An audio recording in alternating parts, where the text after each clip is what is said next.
신바람 사연 아파트. 오늘의 사연 시작하겠습니다. 안녕하세요.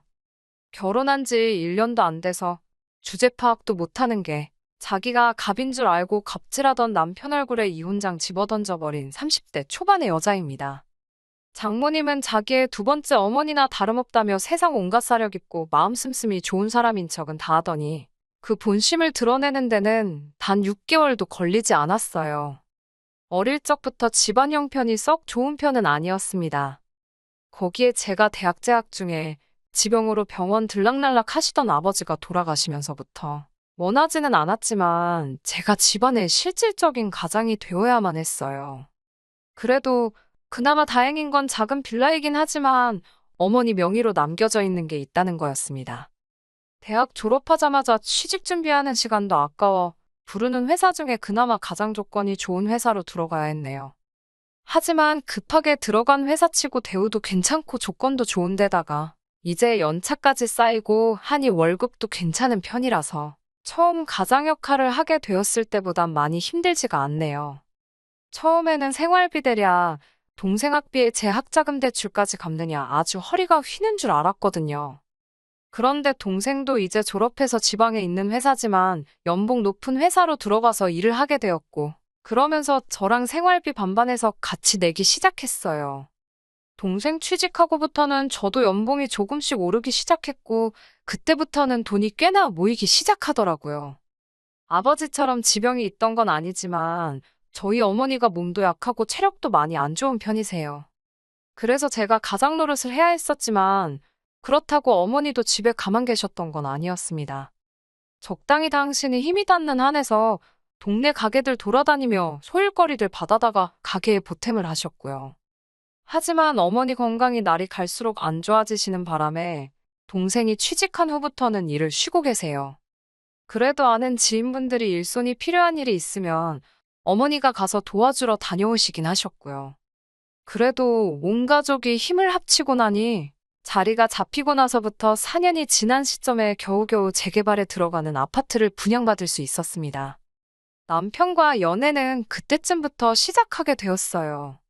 사실 그전에도 연애는 몇 번 했습니다만 동생은 지방회사에서 기숙사 생활을 하고 있던 관계로 여전히 제가 가장의 역할을 해야만 했어요.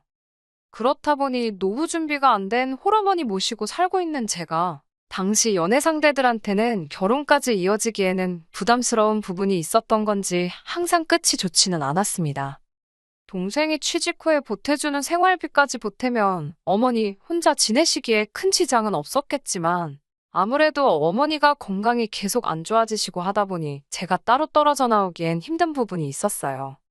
그런데 남편은 당시 연애하던 사람들과는 조금 다른 점이 있었어요. 남편은 홀어머니를 모셔야 한다는 책임감을 가지고 있던 저를 색안경 끼고 보지 않았습니다. 오히려 그런 저를 대단하다고 추켜 세워줬지요. 남편은 자식된 도리로 부모님을 모시는 책임이 따른다는 건 당연하다 말했습니다. 제가 홀어머니 모시는 입장이 아니었다면 정말 부담스럽고 듣기 싫은 말일 텐데 입장이 바뀌니 그만큼 마음이 편해지는 말이 없었습니다.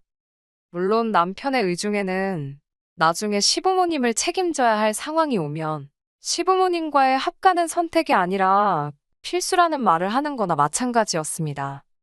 하지만 그렇다고 해서 당장 결혼하자마자 시부모님도 모시고 친정어머니와 온 가족이 함께 살자는 말은 아니었어요. 결혼 준비를 하면서 시부모님 쪽은 노후 준비가 어느 정도 되어 있는 것도 알게 되었고 시부모님 당신들도 딱히 합가에 대해서는 크게 기대도 생각도도 안 하시는 눈치였거든요. 친정어머니께서도 당신 때문에 제가 나이 먹고 결혼도 못하고 있는 거 보기 안타까워 하시기도 했고, 결혼을 긍정적으로 생각하지 않을 이유가 하나도 없어 보였지요. 친정어머니도 남편을 엄청 마음에 들어 하셨어요. 영업직이다 보니 특유의 넉살이 있는데 부침성이 좋은 모습이 어머니를 안심시키기도 했습니다. 그도 그럴 게 어머니도 사실 남편이 제가 좋아서 결혼하는데 늙은 노모가 딸려오면 싫어하지 않겠냐 하고 장모님 모시고 처가살이 하면서 살자드는 사위가 썩 부담스럽다 느끼고 계시던 상황이거든요. 그렇게 남편과는 결혼 준비를 시작하게 되었습니다. 그때 남편이 모아놓은 돈이 6천 정도밖에 되지 않는다는 사실을 알게 되었습니다. 저도 사실 아파트를 분양받은 뒤 남은 돈이 2천 정도밖에 남지 않기는 했습니다. 허나 명의야 친정어머니 앞으로 되어 있었지만 사실상 제 집이나 다름없었기에 모아놓은 돈을 가지고 따지고 들기엔 제가 더 적게 해온다고 할 상황은 아니었지요. 남편 말로는 군대 취직 준비에 이런저런 일이 있다 보니 많이 모으지 못했다고 말을 해왔습니다. 그런데 그건 걱정할 문제가 아니지 않냐는 말을 하더라고요. 제가 집이 있으니 자기가 혼수는 서운하지 않게 채워오겠다 했어요. 요즘 시대도 뭐 남자가 집 해오고 여자가 혼수해오는 시대도 아니고 괜히 돈 문제로 왈가왈부하면서 다투는 것도 싫었어요. 그렇다고 제가 이미 집이 있는데 남편한테 집값만큼 뭐 해오랄 것도 아니었으니까요. 그런데 또 결혼 준비를 한참 하다가 남편이 어렵게 말을 꺼내기를 그냥 혼수도 안 해오면 어떻겠냐 물어오더라고요. 무슨 소리를 하려고 그러는가 싶었는데 어차피 지금 집에 저희가 쓰고 있는 것들이 있는데 굳이 뭐하러 새 것까지 사면서 새로 채울 필요가 있느냐 하는 겁니다. 새 것도 우리들 손에 들어오는 순간 준 거 아니겠냐고요. 100번 양보해서 틀린 말은 아니라지만 당시 집에서 쓰고 있던 것들이 전부 옛날 집에서 가져온 것들이었어요. 그때쯤부터 해서 남편과 결혼 이야기가 오고 가기 시작했고 남편이 혼수를 해오기로 되어 있었다 보니 미리 채워놓으라고 할 수는 없었으니 그때까지 당장 쓰자는 취지로 들고 왔던 것이었거든요. 남편은 밥솥이 밥만 해주면 되고 세탁기가 빨래만 해주면 되는 거 아니겠냐면서 그냥 가지고 있는 걸 쓰는 게 어떻겠냐는 식으로 자꾸 물어왔습니다. 그래도 오래된 것들이라 에너지 효율이 떨어지는 것도 많고 솔직히 오래 써온 것들이라 바꾸고 싶었던 마음도 컸지만 요즘 나오는 것들이 기능면에서도 옛날 것들하고 비교하면 압도적으로 좋잖아요? 그래서 조금 주저하고 있으니 남편이 저를 설득하기 시작했습니다. 장모님 모시고 살겠다고 말할 정도로 마음 씀씀이가 좋은 사람이라 생각했으니 그 말을 철석같이 믿은 제가 잘못이겠지만 그때 당시에는 남편한테 이런 계획이 있을 거라고는 생각도 하지 못한 상황이었어요. 남편 말은 솔직히 신혼가 전이나 가구들이 다 허세 아니겠느냐고 하더라고요. 따지고 보면 집들이 때 지인들 몇 명, 가족들 몇 명 초대해서 우리 이만큼 갖춰놓고 산다? 그때 자랑 한번 하고 나면 끝나는 거고 가정가구들이 날이 갈수록 발전하는데 일단 우리가 돈을 좀 더 모아놓고 나서 그때 돼서 갖추면 좋겠다는 거예요. 집이 해결된 상황인데 돈을 왜 더 모아야 한다는 거냐 물으니 지금이야 자기가 저희 어머니 모시고 살게 되었으니 지금 제 집에서 사는 게 문제가 될 게 없지만 만약에 자기 부모님까지 모셔야 할 상황이 오면 24평 아파트는 너무 좁지 않겠냐고 하더군요. 그러니 좀 더 모아서 우리가 한 40평대 아파트를 구할 때까지는 최대한 허리띠를 졸라매자는 거예요. 나중에 가면 우리 둘 사이에 아이도 분명히 생길 텐데 양가 부모님 모시고 살면 방 3개짜리로는 택도 없고 대가족이 좁은 집에서 살 수는 없지 않겠느냐 하더라고요.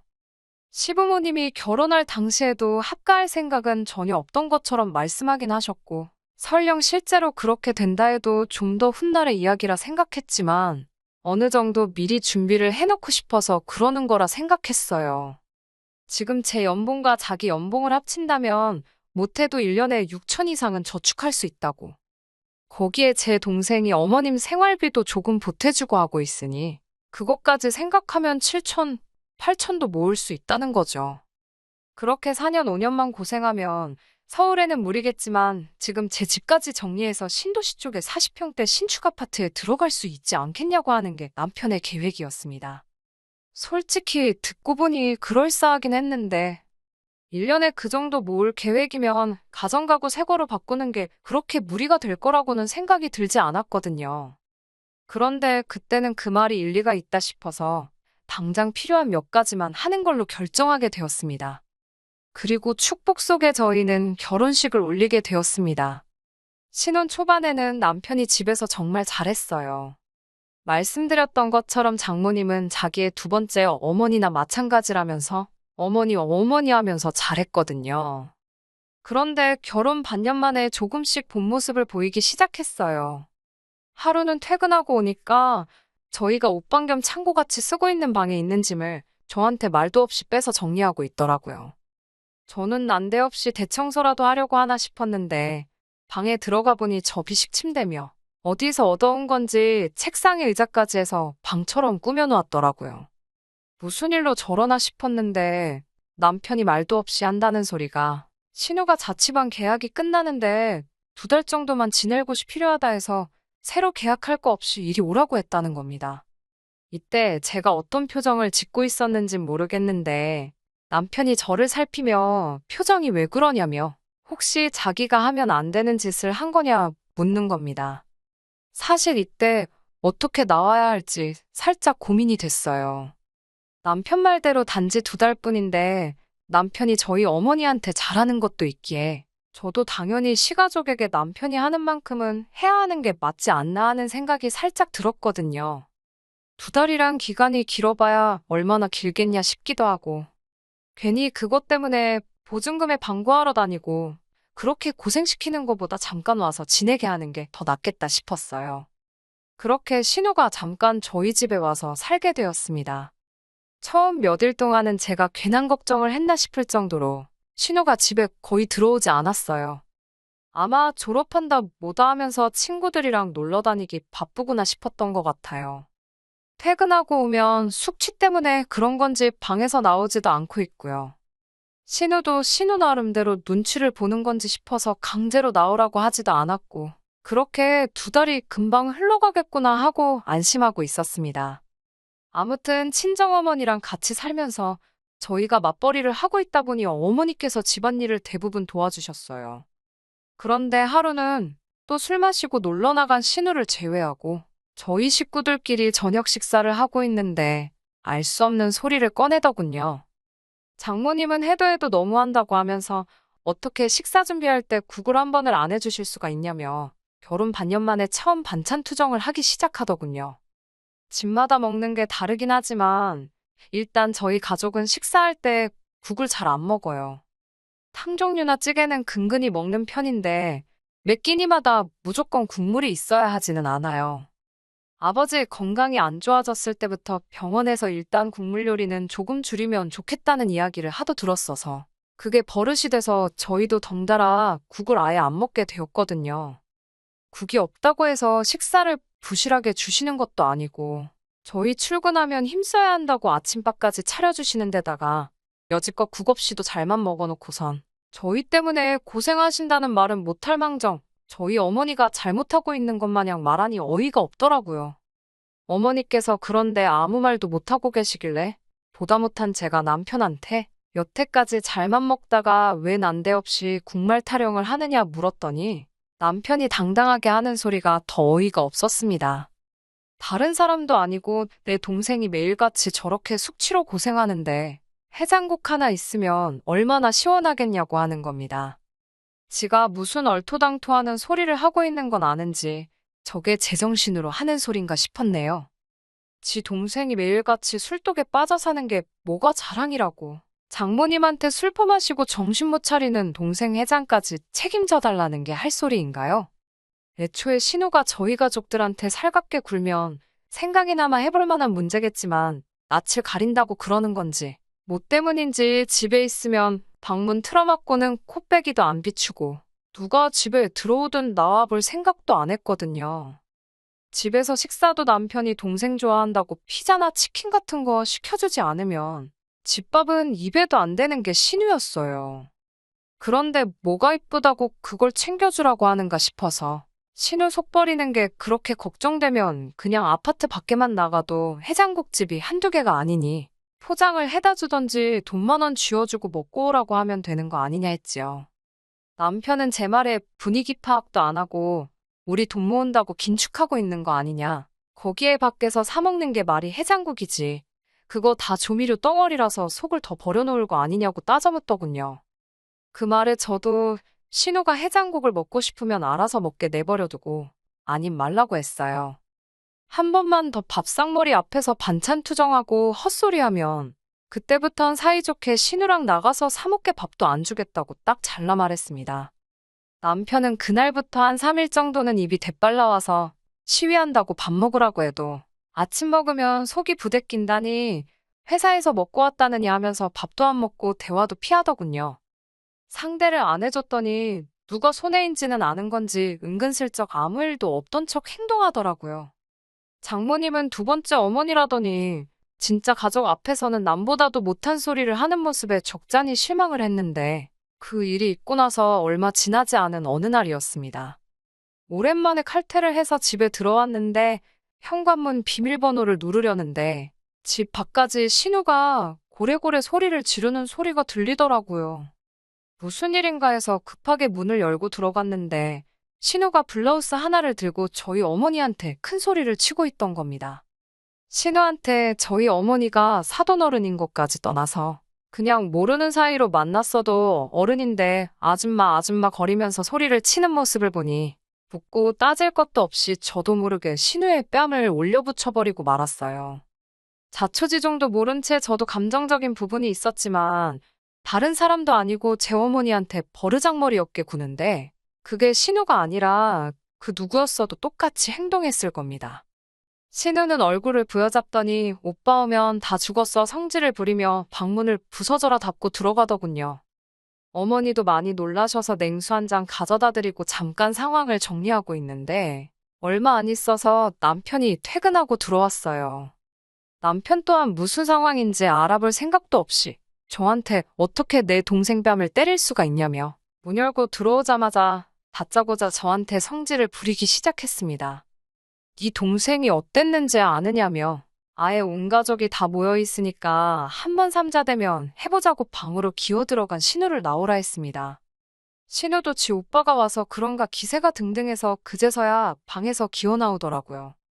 손에 들고 있던 블라우스를 바닥에 패대기 치면서 이게 얼마짜린지는 아냐고 큰 소리를 내더라고요. 듣자 하니 저희 어머니가 빨래를 돌려놓았는데 세탁바구니 안에 그 옷이 들어있었다는 거예요.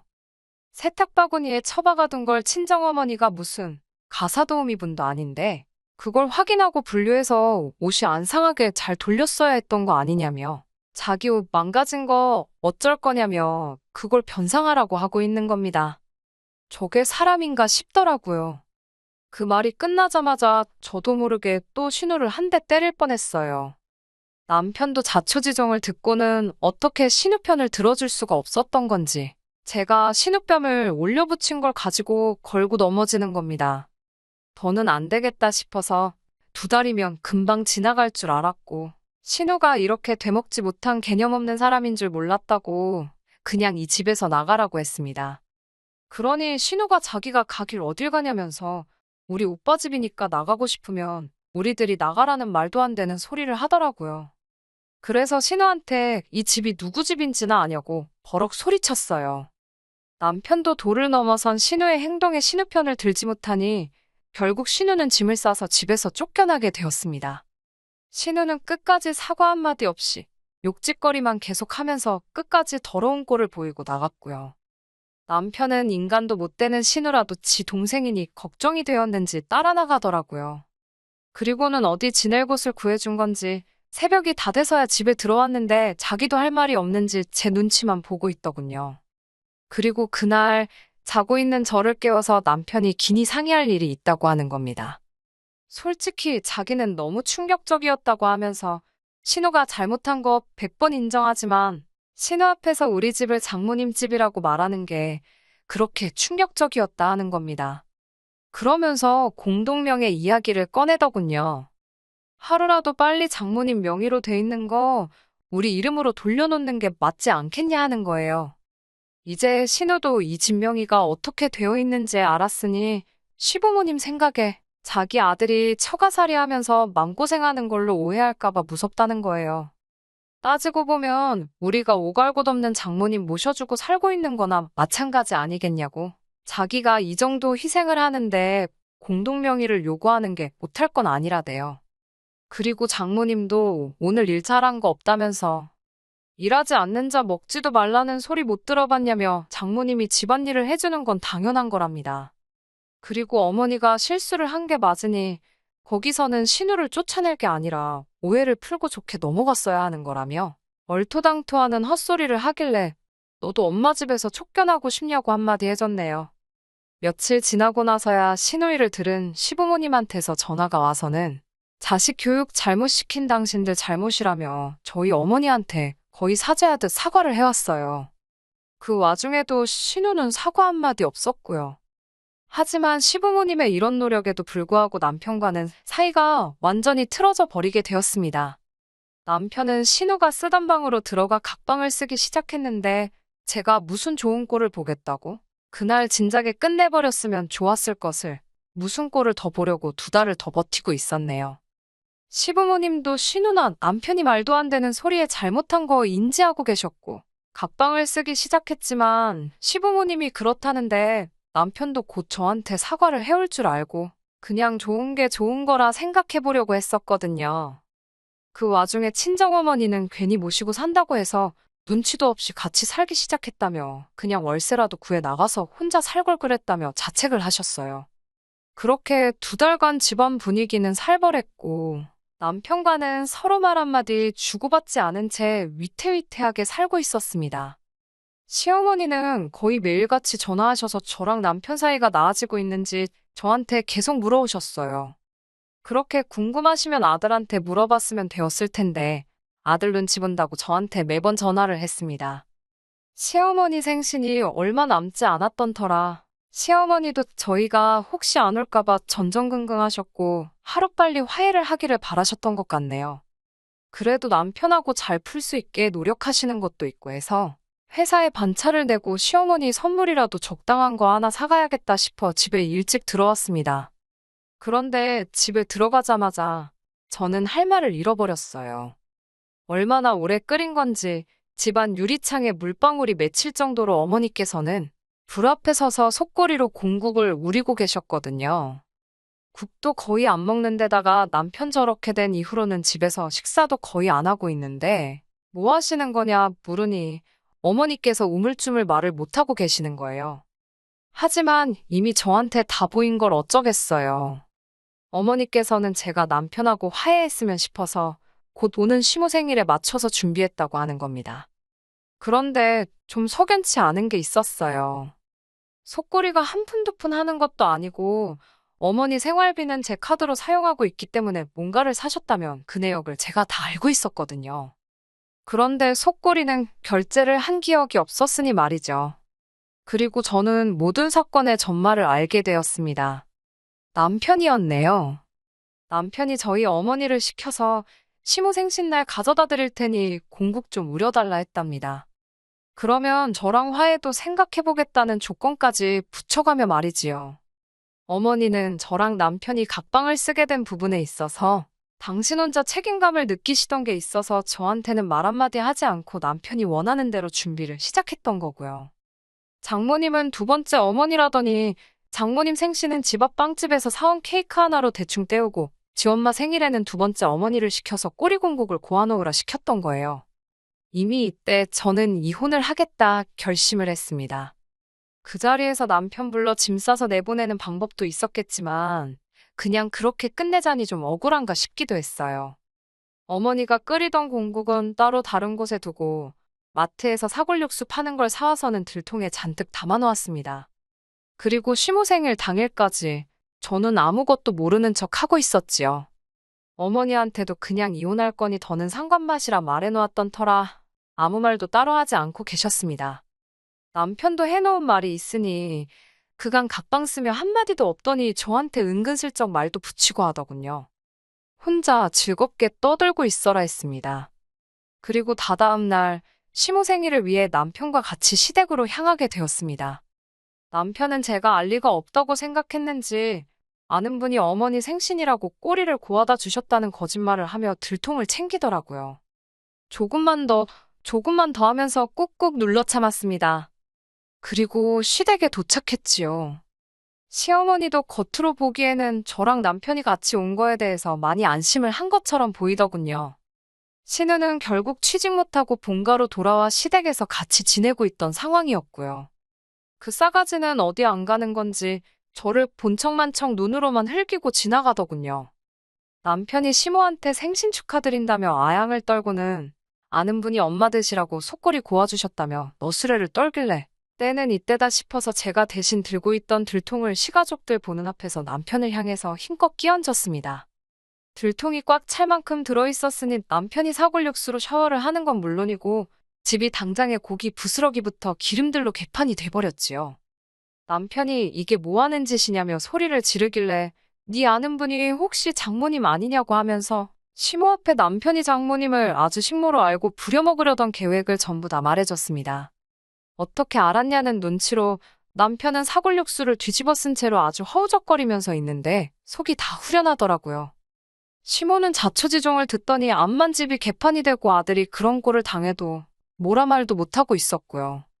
그나마 저를 고깝게 보던 신우가 그래도 그렇지 집을 이 꼴을 만들어 놓았냐며 소리치길래 네 오빠가 그러더라고 한마디 해줬네요. 네 아직도 집에서 먹고 놀고만 있는 거 아니냐고. 네 오빠가 말하기를 일하지 않는 자 먹지도 말라 했으니 네가 이 집구석 치워놓으면 딱이겠다고요. 그리고는 시부모님 앞에 상황 보니 답이 나오시지 않느냐 묻고 이제 저는 볼장 다 봤으니 그만 이혼하겠다 말하고 시댁문 박차고 나왔습니다. 워낙 순식간에 일어난 일이라 다들 어안이벙벙해 있어서 아무 일도 없이 빠져나올 수 있었고 저도 차에 타고 나서 시동 걸고 조금 멀리 떨어져 나오니 그때부터 긴장했던 게 한 번에 풀려 온몸에 힘이 쭉 빠지더라고요. 그리고 그 길로 차 끌고 집에 가서 남편 짐까지 다 빼버렸지요.